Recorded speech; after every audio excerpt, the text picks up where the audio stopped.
mic on it. It sounds like you liked it. I'm so glad. So I'd just like to invite our panel to come up and take a seat on the stools. Oops, sorry. Can't stop rocking.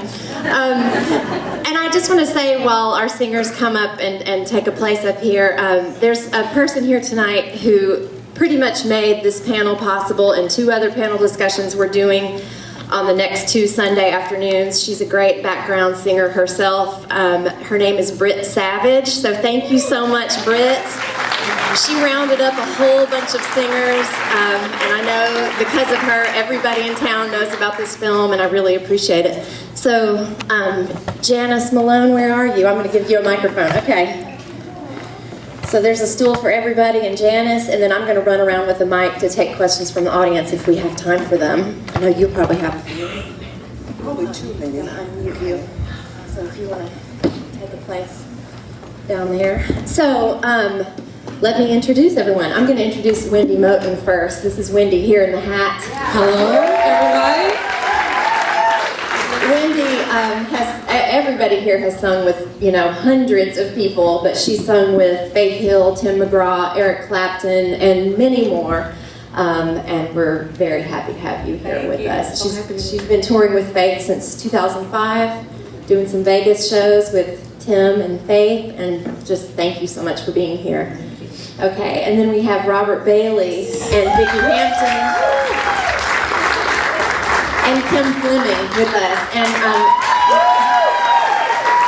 I'm introducing them in one group because they are here. They have been long-time singers for Winona Judd. They were her background team for many, many years, so that's why we kind of have them in a group. So, and I know that you've sung with Winona a couple times too. So, and then this is Janice Malone down here who's moderating for us.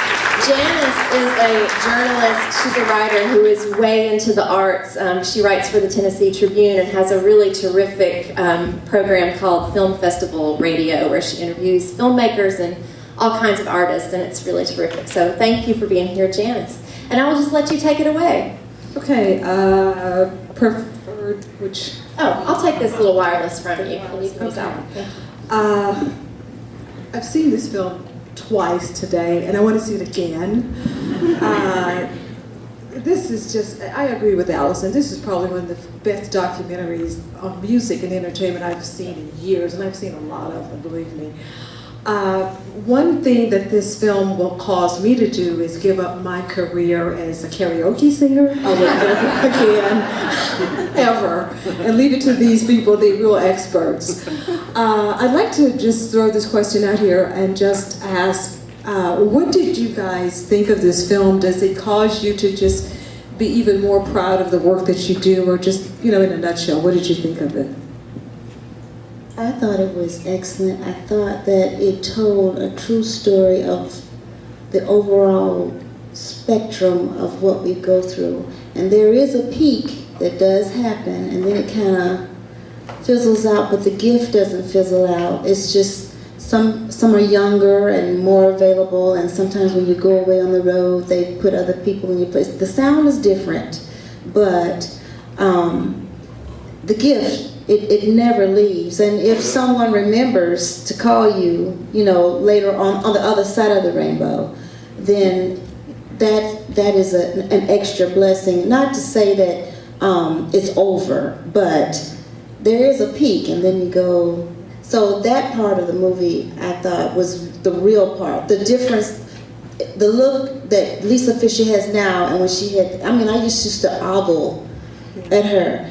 But her gift has not changed. She's just gone through life, and all of the ladies did. And I thought that was really an excellent showing of what happens in this industry. Because their voices are just as strong as ever. Yeah, Darlene at 70.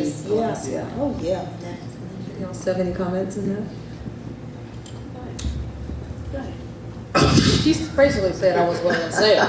Basically, the movie was touching. It actually made me feel inclusive in this club, to be able to, go through, making a choice whether to be a part of the artist or artist's vision, because that's hard. That's something that you deal with within yourself, to give everything for somebody else. And so the challenge that they went through, which was not really a challenge because they were always working with great acts, but that, you know, and we were fortunate to work with a lot of great acts too. When you hear all the different people that they work for and I work for, it was just like, wow. Okay, you know what? I'm so fortunate. I'm so fortunate. It reminded me how fortunate I am. So. This is not an environment I enjoy being in, but hello. Let me just say this. I love what I do.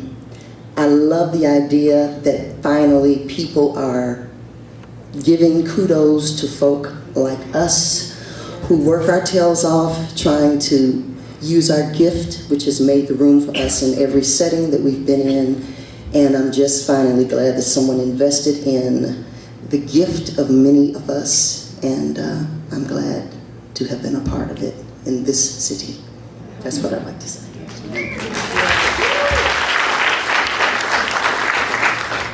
I think for me, the overarching takeaway from the film for me was that is how it happened for them. That's how it happens for us too, but that film is about them. I look forward to the day when there's a film about us. I'm not saying it because of my ego, and I have a healthy one. But in 1981, I came to this town having leafed through LPs for years and years and reading credits and seeing the name Vicki Hampton on records and others, and wanting to know who those people were, because their voices took me to another place. And to fast forward from leafing through those thousands of records that I own to actually meeting these people and knowing that they're human beings and knowing what their gift is and knowing what their spirit is all about is an incredible thing. So there needs to be a Nashville movie. That's all I gotta say. I could talk forever, but about a bunch of nothing. I bet you got questions. I'm bringing a mic to you, ma'am. I see you. Yeah, I got you. Firstly, thank you for bringing me this unknown source of joy over the years. I appreciate it much. Listening to you. Ooh, I'm touched. My question is, in this day of so much automated music, well, how can we bring the love and the blood and the life back into it that you have done and shown and given us for generations to come? I'm afraid it's going to be lost. Well, I'll start, and I'll be brief. A singer sings. I had a musician tell me, we're all musicians. I had an instrumentalist say to me, a keyboard player, actually, a fabulous keyboard player, I would kill to be able to play like he plays. Say to me, everything I do is to mimic what you're doing.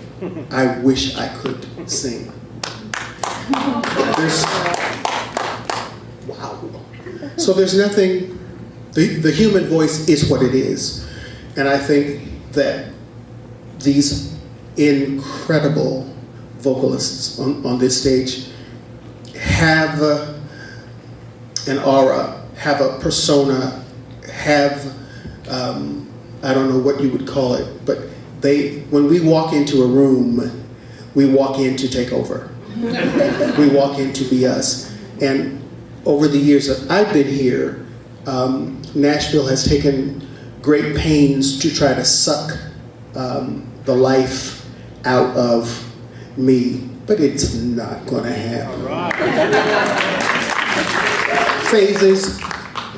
There's a phase now where one person is singing all the parts and they're homogenized and they're tuned and they're this and they're that. But sooner or later, 3 people or 4 people are going to get in a room and harmonize together and make a sound where the producer and the artist and the label and whoever is going to say, oh my God, we've got to get that on tape.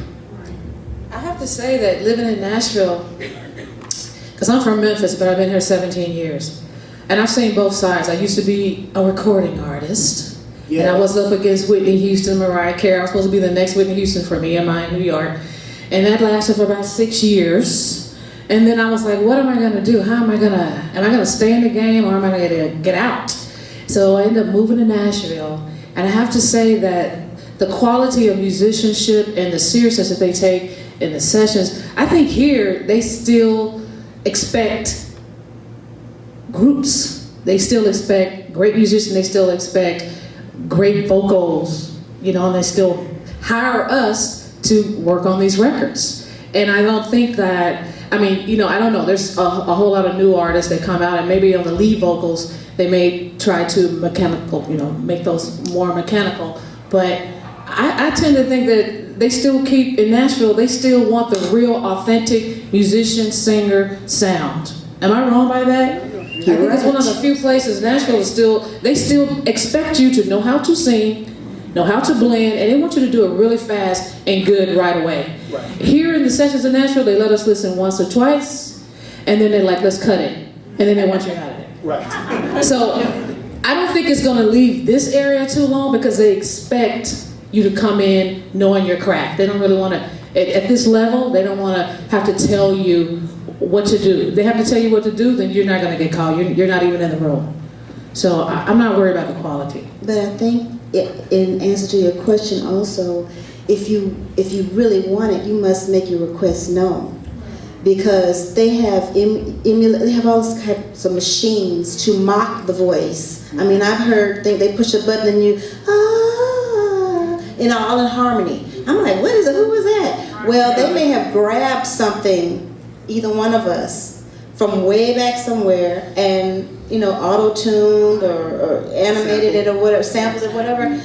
So you must make your request known. I want to have live voices, and I want these specific voices, and I want them to sound this way on my song or whatever your program is. Yeah, just keep opening your mouth and saying, I want this, and it will happen. I'd like to ask the panel here, do any of you currently have aspirations to have a solo career, or when you first started out, did you want to be solo artist? Well, let me just say this real quick and get me over with. I was a chicken. Let's just start there. I knew how to hear harmony. Thank you, Jesus.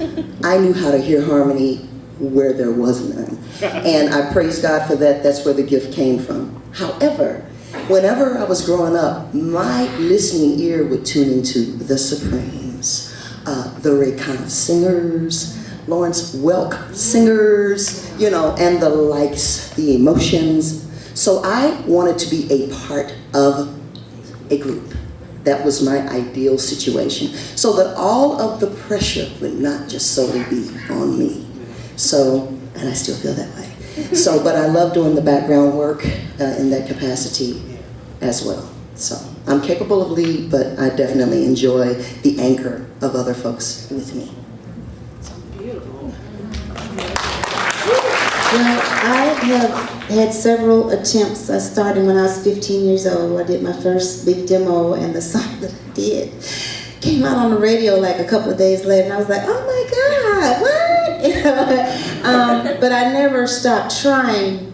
However, I grew up in a house of singers, so we all sang harmony, and in church I heard harmony, and I just love to sing with other people, and sometimes these people have me really spoiled. And sometimes when I sing with other people and they don't have the mental telepathy, I get on, Vicki, you know, they don't sing like you. But on the flip side, I do have a couple of gigs where I sing out front, and I'm still trying to finish my product. But once I come back from out front, I sing in the background. I don't mind doing both. I love doing both of them. No. Well, I like both. You know, I started out as a recording artist. I was young, and then they were like, if you sounded like Whitney Houston, you would get a record deal right away, and that's what happened. David Foster and Diane Warren and all these people courted me, and it was a great experience. And then it you know, it, like you said, it ends, because when they try to make you a copy of something, it just doesn't quite work. But you know, I was fortunate to have a long run in it. Did a lot of movie soundtracks and duets with Michael McDonald and Julio Iglesias. And Julio Iglesias found me after my career went like then I was touring with Julio Iglesias for 15 years, singing duets, singing in 5 languages. Don't speak, I only speak 1. So I had to learn it phonetically. And you know, he changed my life because I saw the world. And so that was an opportunity to kind of have both worlds. I was up front with him, and then I was able to, you know, to sing background, and I enjoyed it. And I didn't have that urgency to be out front for a long time, 15 years. And in the meantime, I was fortunate to work with Faith Hill. That started in 2005. So I've been singing, you know, from Latin music, soul music to, you know, country music. Hey, I got a little bluegrass too. And so, you know, working with Faith Hill for all these years, and Tim McGraw, we did the Vegas shows. It's just been a blessing to see what it's like on that side, to give my all, to be a professional. And just recently, I just got signed to a little small deal in Los Angeles that I'm going to do. So, you know, I love that, the perspective of artist, professional background singer in the studio, and then going back to artistry. However, I got a studio in my house. I still sing backgrounds. People send me tracks, I send them back. So I like both worlds, actually. Mr. Robert? Well, you don't have time to hear my story, but I started singing when I was 4, and I'm 57 today. And I started singing with my family in church, and moved from there to university on a vocal performance scholarship, classical vocal performance scholarship. Studied for a few years, university level, and left school to join the circus, basically. A Christian group was traveling to Europe, and I wanted to go to Europe. So I left school and started my life's journey, and not the end of it, but a major Ebenezer. 1 Samuel chapter 7, verse 12. Look it up. Brought me to Nashville. And I signed a record deal. I signed a record deal and made 2 records. My second record was, quick story. My second record was nominated for a Grammy 2 weeks after my record label dropped me.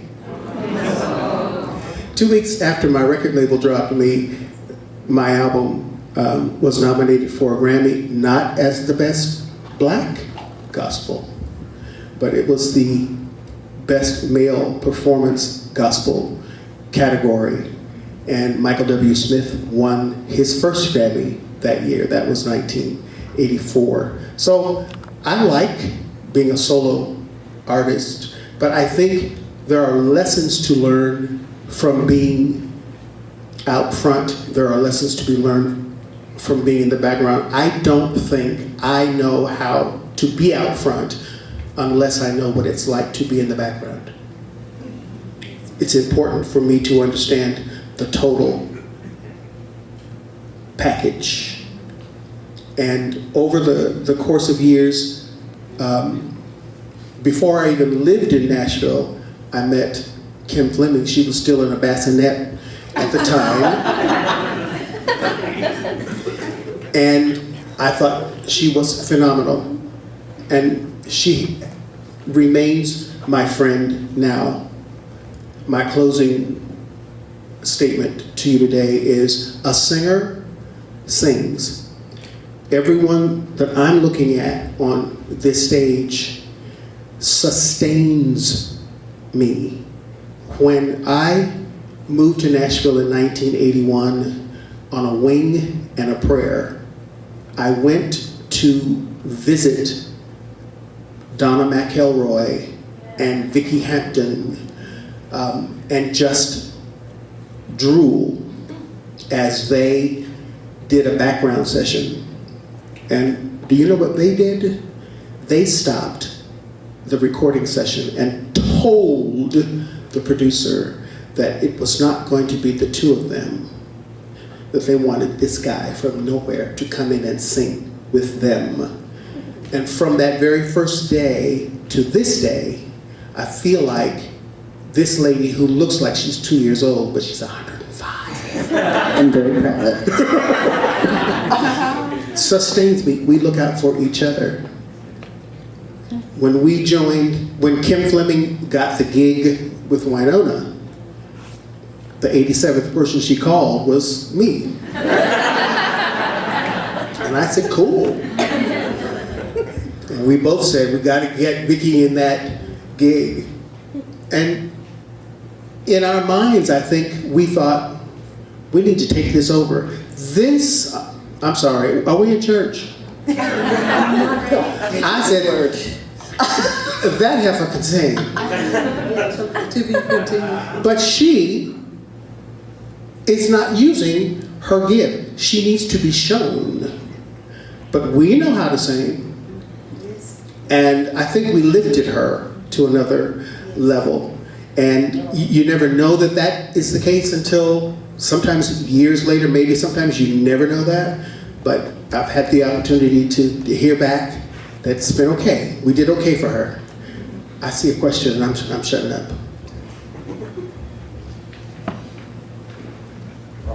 I have seen you and the others up there perform, and you're remarkable.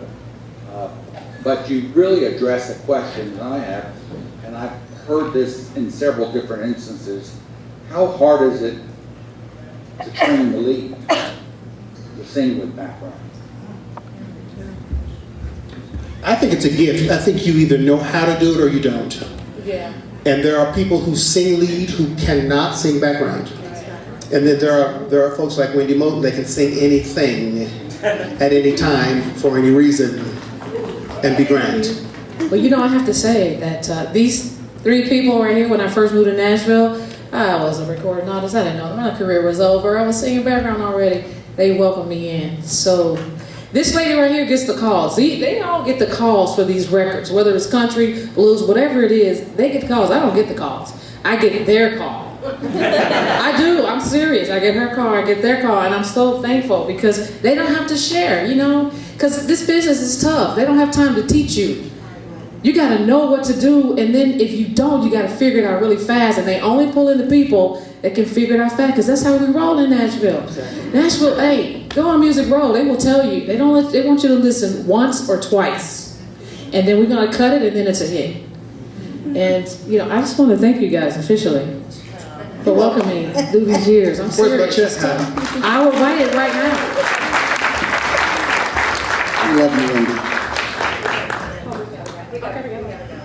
We got to go. Okay, we got to go. But if we, couple of minutes, before we sign off, can I just ask, and I know the audience would love this, can I just ask you guys to just harmonize something?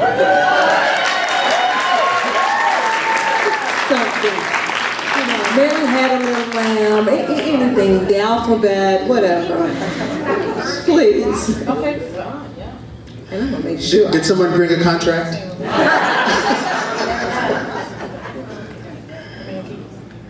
Sometimes in our lives, we all have things we need to borrow. tomorrow, but it won't be long till I'm gonna need somebody to lean on me. When you're not strong, I'll be your friend. I'll help you carry on. For it won't be long. I'm gonna need somebody to lean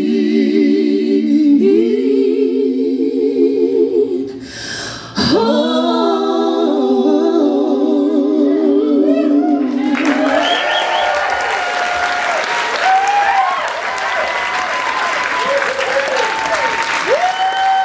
Thank you for caring, everybody. Thank you for caring. Thank you, Nashville. I love you. Thank you, I love Allison. you, Nashville.